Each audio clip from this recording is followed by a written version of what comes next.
আসসালামু আলাইকুম ওয়ারাহমাতুল্লাহি ওয়াবারাকাতুহ। সম্মানিত প্রিয় দিন দরদি ভাই ও বোনেরা, তোমাদের কাছে নেসাবের কায়দার ৪৭ নম্বর পর্ব নিয়ে এসেছি। এই ৪৭ নম্বর পর্বতে তোমরা যেই পড়াগুলো শিখবে, এই পড়াগুলোর উপরে দেখো খাড়া জবর রহিয়াছে এবং হরকত জবর রহিয়াছে। তো এবার অল্প লক্ষ্য করবে, হরকত কখনো মদ হবে না, খাড়া জবর মদ হবে এবং আলিফ খালি তার আগে জবর থাকিলে মদ হবে। আর যদি আলিফের উপরে সাকিন থাকে তাহলে ওইটা আলিফ হয় না, হামজা হয়ে যায়। আর ওই সাকিনওয়ালা হামজাকে পড়ার সময় অল্প ঝটকা দিয়ে শক্ত করে বলতে হবে। এবার চলো পড়া শুরু করি। বার উপরে দেখো খাড়া জবর, এক আলিফ মদ হবে। বা খাড়া জবর বা,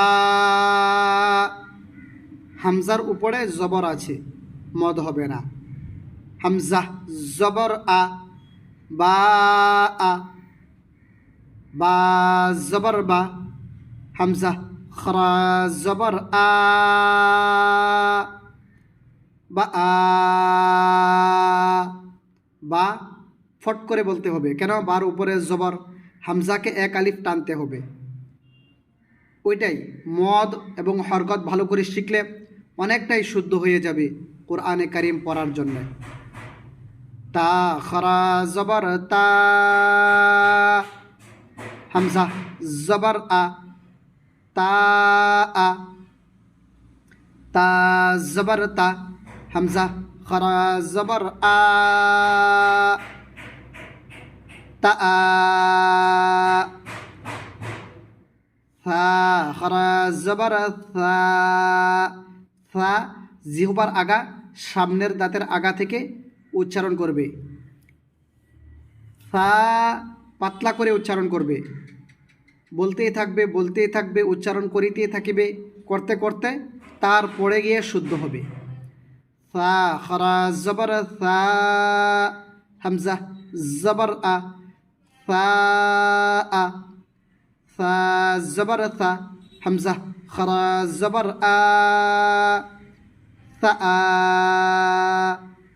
নুন খারা জবর না, হামজা জবর আ, না আ। নুন জবর না, হামজা খারা জবর আ, না আ। জিম খারা জবর জা, জিম শক্ত করে বলবে। জিম মখরজটি অনেকের শুদ্ধ হয় না।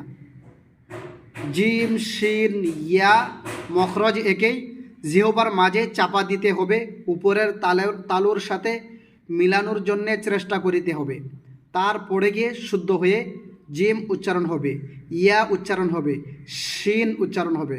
কিন্তু এখানে জিম রহিয়াছে, জিমটা আমার মতো করে উচ্চারণ করে নিবে। জিম খারা জবর জা, হামজা জবর আ, জা আ। জিম জবর জা, হামজা খারা জবর আ, জা আ। কফ আলিফ জবর ক, দেখো আলিফ খালি তার আগে কফ উপরে জবর, আলিফ খালি তার আগে জবর থাকিলে এক আলিফ টানতে হবে সব সময়।